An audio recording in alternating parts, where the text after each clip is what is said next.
puti in as early as 7 days with regular use. Puti ka, White Rose Papaya, yeah, yeah, yeah, yeah, yeah. Papaya puti, papaya fast. White Rose Papaya with vitamin B3. Manufactured by ACS Manufacturing Corporation. ISO certified world-class quality. ACS 24 hours under protection ng Shield Bath Soap. Shield Bath Soap. 24 hours under protection ng Shield Bath Soap. Shield Bath Soap. Protektahan ang kalusugan ng pamilya. Mag-Shield Bath Soap regularly. Kills 99.9% ng germs at recommended pa ng Philippine Nurses Association. Shield Bath Soap. Shield Bath Soap. Shield. Galit sa sakit, may malasakit. Shield Bath Soap. Manufactured by ACS Manufacturing Corporation. ISO certified. World-class quality. ACS. Panahon ng hawaan. May hawaan din sa bahay na di namamalayan. Dahil ang sponge ay maaaring pugad ng milyon-milyong germs na maaaring humahawa sa pinagkakainan. Iwasan ang hawaan. The Philippine Society of Microbiologists recommends Joy Antibac with Power of Safeguard. Removes 99.9% of germs sa sponge. Para iwas hawa sa pinagkakainan, mag-Joy Antibac with Power of Safeguard. Iwas germs, iwas sakit. Mag-Joy Antibac para iwas hawa sa pinagkakainan. Santon Plus Herbal Capsule.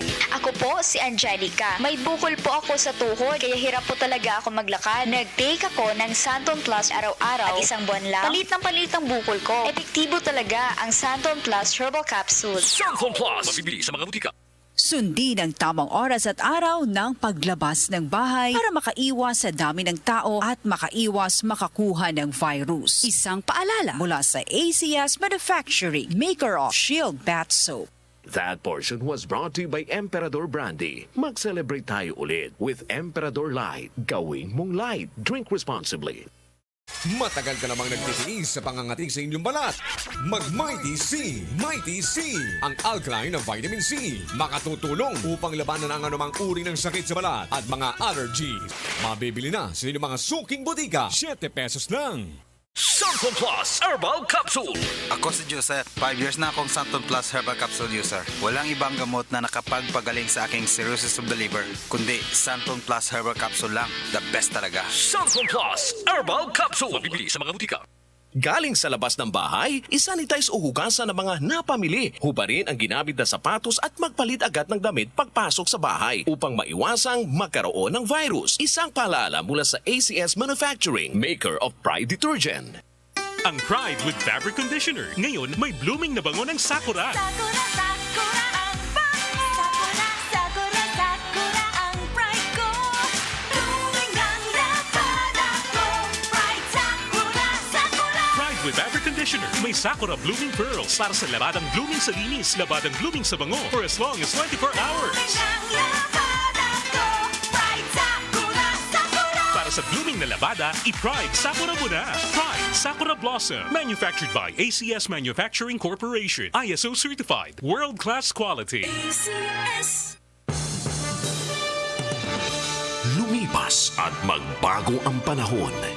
Iisa at nakatatak ang kauna-unahang himpilan sa paghahatid ng serbisyo publiko at balita. Ito ang Radio Mindanao Networks. Higit 6 na dekada sa paglilingkod sa masang Pilipino. Sa Metro Manila, ito ang DZXL 558 Radyo Trabaho. Ang inyong gabay sa hanap buhay. DZXL Pulso ng Metro!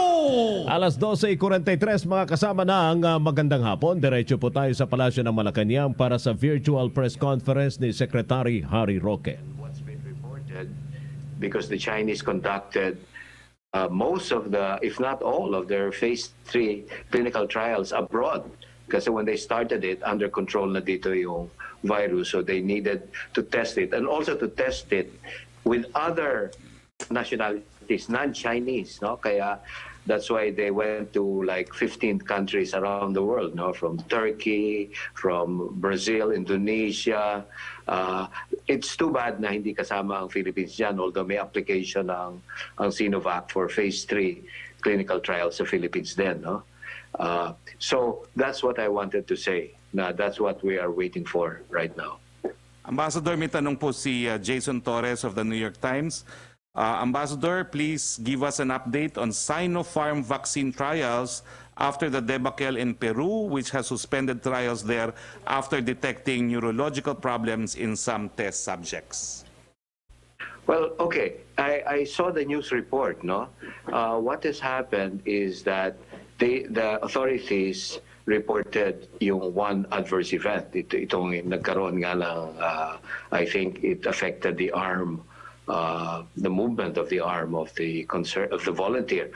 So they suspended it pending yung examination, whether it's related to the vaccine or whether it's related or not. And it doesn't mean it's been canceled. It may be a temporary suspension. So we have to view it seriously, and we have to look at what happened, and then we'll see kung ano evaluation nila. There was a similar incident also. I mean, other companies that have conducted clinical trial have experienced this. No, one was of course in UK earlier, and there was also one in Brazil, but the one in Brazil was not related to the vaccine. So the key question is it related to the vaccine or not?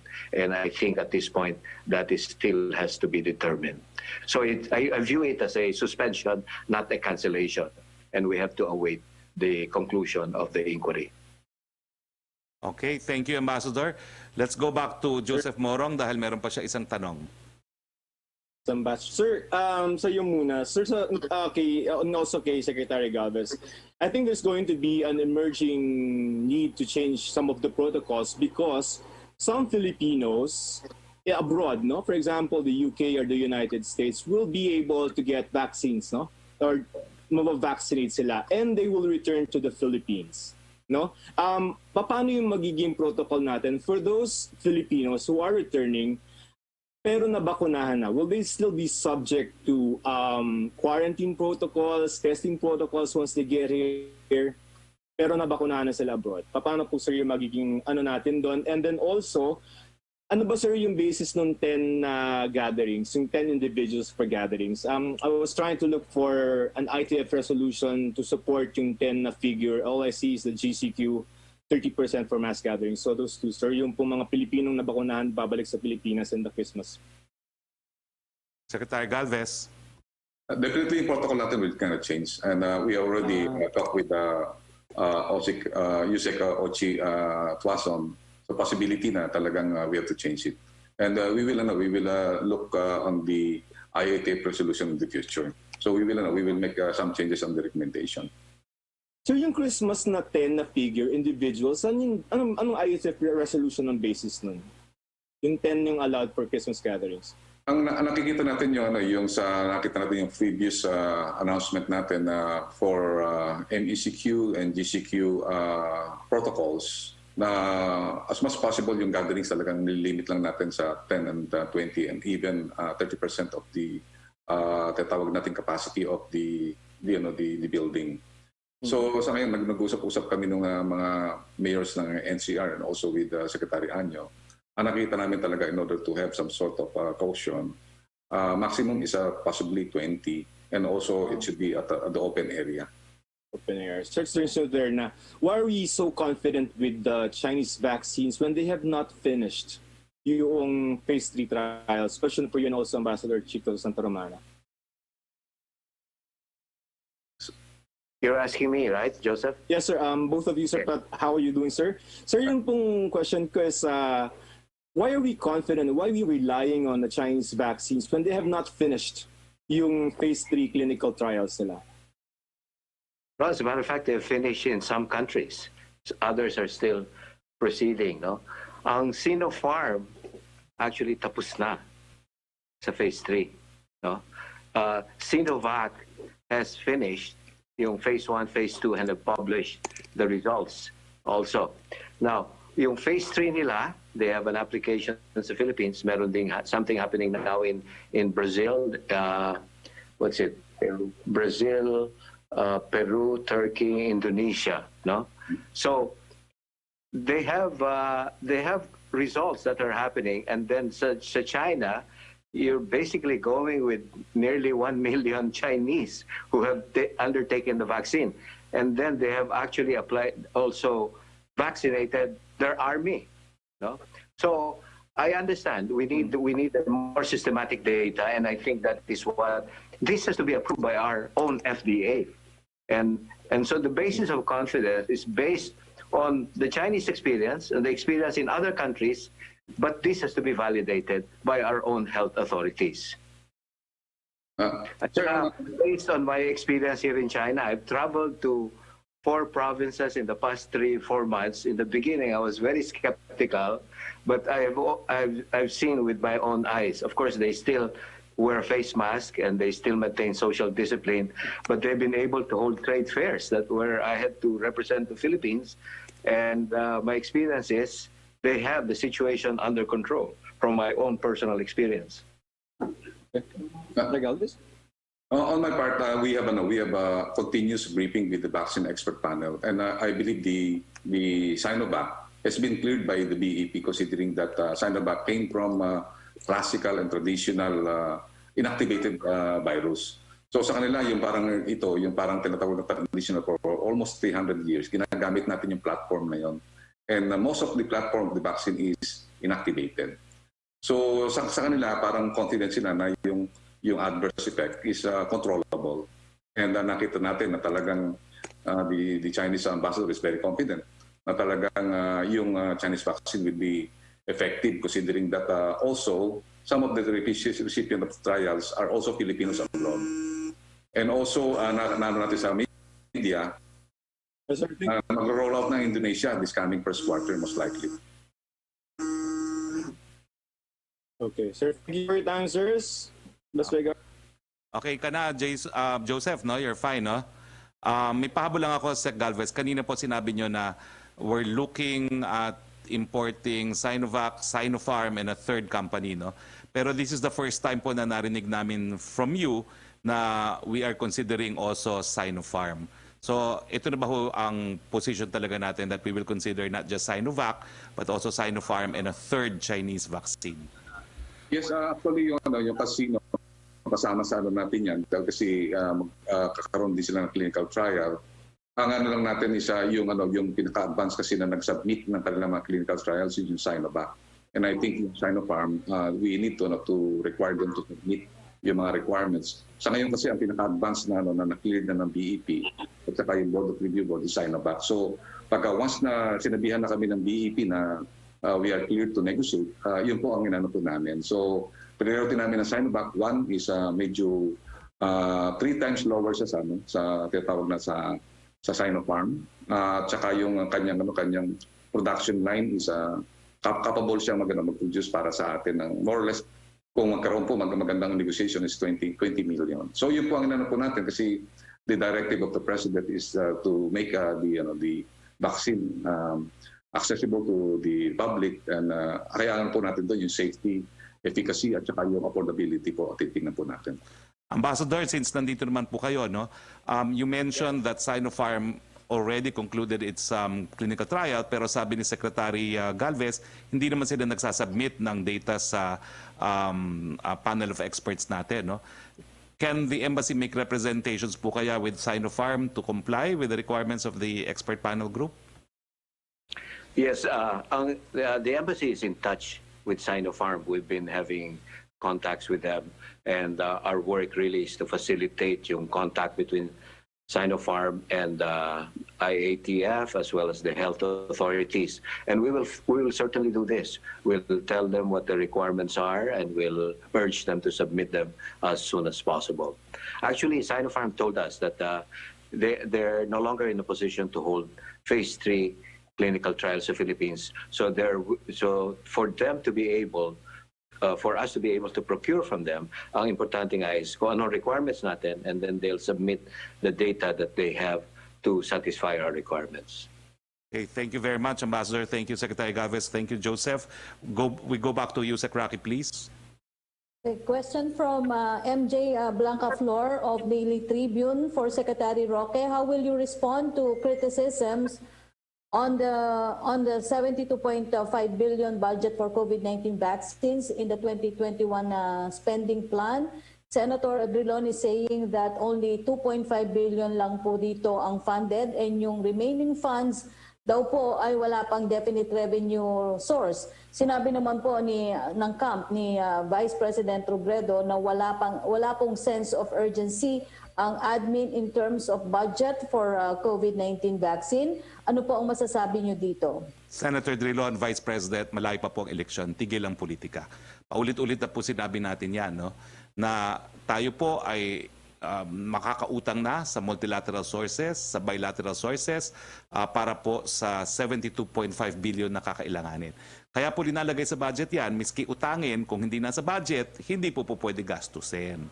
And I'm sure Senator Drilon knows about this already, having been a veteran lawmaker. The same thing goes for the Vice President. They should know how the budget works. Kinakailangan na sa budget, otherwise hindi magagastos, maski ang panggagalingan ay uutangin. Sir, pwede ako makasagot kasi mas alam po namin Yes, yung sir. yung sa yung pwede po namin na sabihin sa kanila na meron po tayong apat na na tinatawag nating means on how to access yung funds. At ang po talaga natin na pag-agrihan po namin para maging transparent at saka talagang sure tayo na walang corruption at saka talagang very diligent na gagawin natin. Ang ating magiging fund manager at saka fund procurement agent will be ADB. So lahat ng vaccine ay doon po sa multilateral, which is basically lahat ng mga countries, ginamit po nila ang multilateral system. Hindi pwede po natin magamit yung 2021 budget kasi kailangan po ngayon pong December at saka January magsara po yung ating advance market commitment. Kung 2021 po yung gagamitin po natin na budget na nilaan po na 72 billion, we will be on the tailing end of the supply chain. So ang gagamitin po natin sa ating procurement ng vaccine para malaman po ng publiko ay yung $1 billion na inallocate po ni Secretary Dominguez na noong pang July pa po siya binigyan po ng instruction ng ating mahal na presidente to produce the money for the vaccine. So yung pera po na yon ay nanggaling po sa ADB, yung $1 billion at saka po yung manghihiram po din po tayo sa Development Bank of the Philippines at saka po sa ating land bank at saka yung GOCC. So yung procurement po ay si DOF po ang naghanap po ng pera. At yung ating pong yung ating pong tinatawag na GAA, gagamitin po natin po yung pangbili ng mga consumables, yung mga styrages at saka mobilization po. Dahil kasi po, yun po magagamit po natin mga pa po siguro March. Nakita po natin yung budget cycle, yung ating GAA. Magagamit po natin yan March. Well, actually, Secretary Galvez, natutunan ko yan kay Senator Drilon na kinakailangan ilagay sa budget miski uutangin dun sa North Rail case kasi isa yan dun sa basihan na pareho kami ni Senator Drilon ay tumutol dun sa legality ng North Rail project. No? So kaya po nasa budget yan. No? Miski wala pang revenue source, meron naman po kasing plano talaga na pagkunan. At ito nga po yung mga ADB lending facility. Yes, next question please.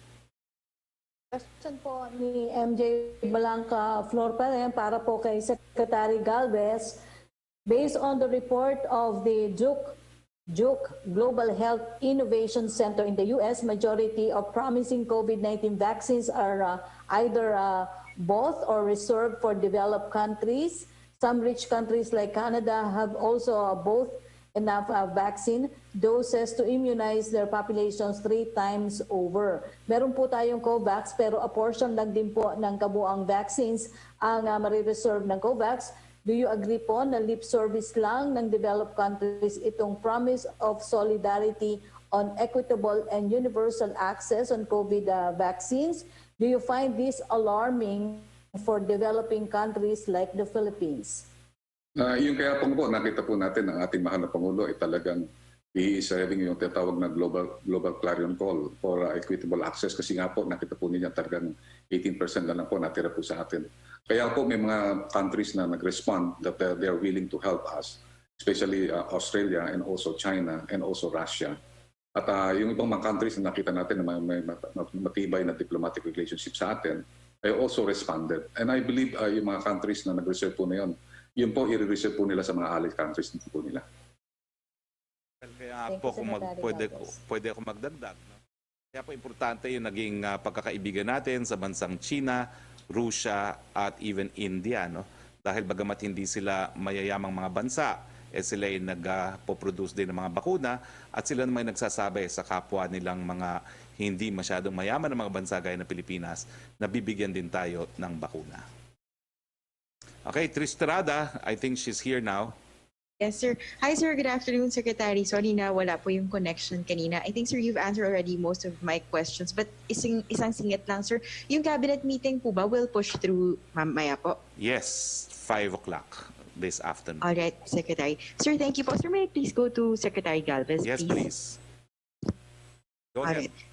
Hi, good afternoon, Sec Charlie. Sir, you mentioned that yun nga po, rich countries already have 80% of the vaccine supplies.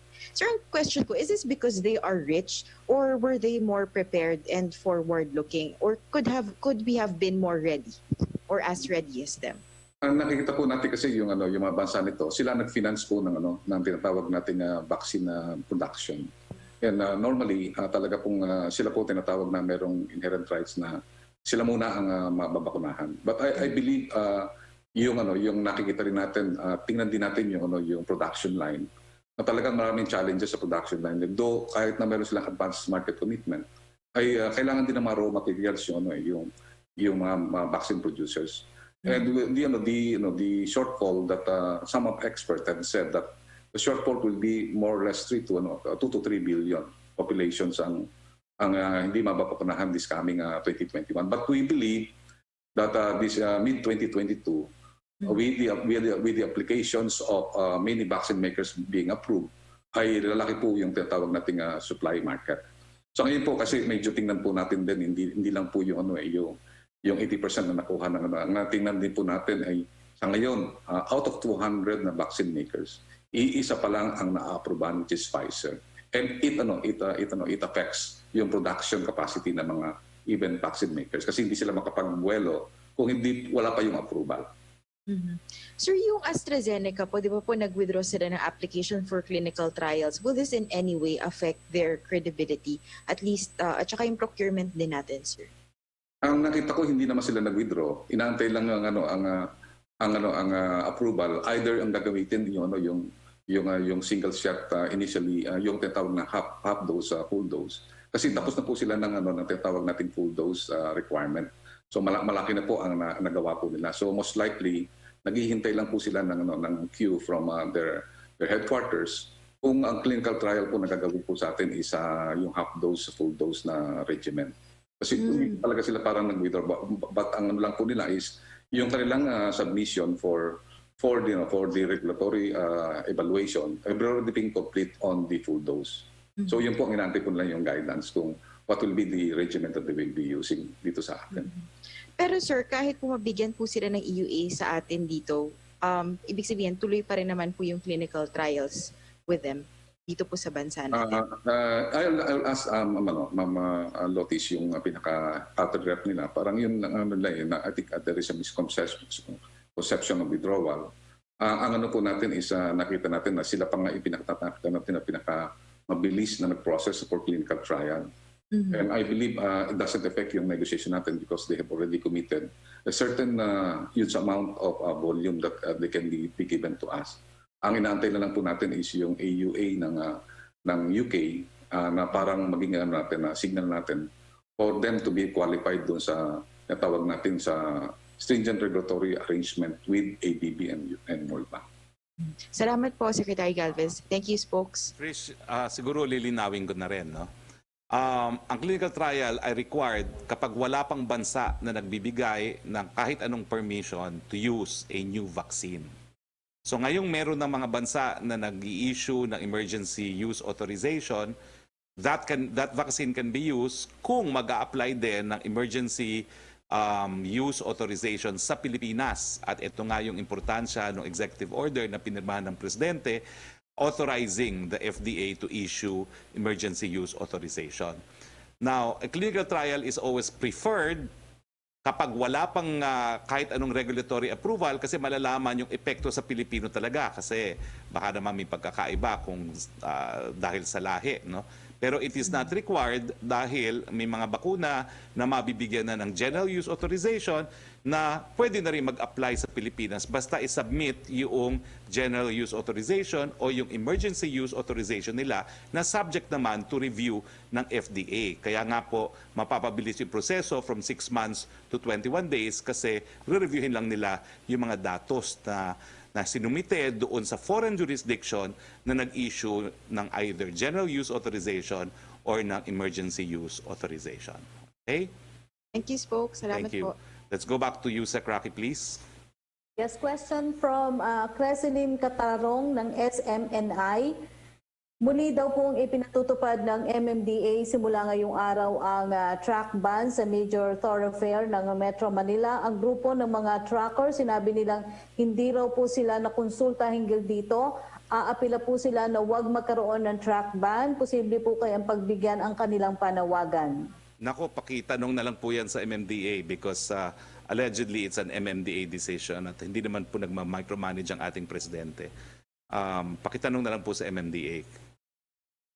Second question po niya, inanunsyo po kamakailan ng DILG na nasa 1,546 LGUs nationwide ang nagdeklara sa CPP-NPA-NDF bilang persona non grata sa kanilang mga lokalidad. Aligasyon naman ng Communist Party of the Philippines, pinipilit umano ng DILG ang LGUs na ideklara ang CPP-NPA-NDF bilang persona non grata na agad naman pong pinasinungalingan ng DILG. Ano daw po ang komento niyo dito? Talagang wala pong basihan. Pride Bar, hindi lang puti, kisla puti. Pag nilaban sa Pride Bar Blue, ang puting damit ay magiging Mas puti ito.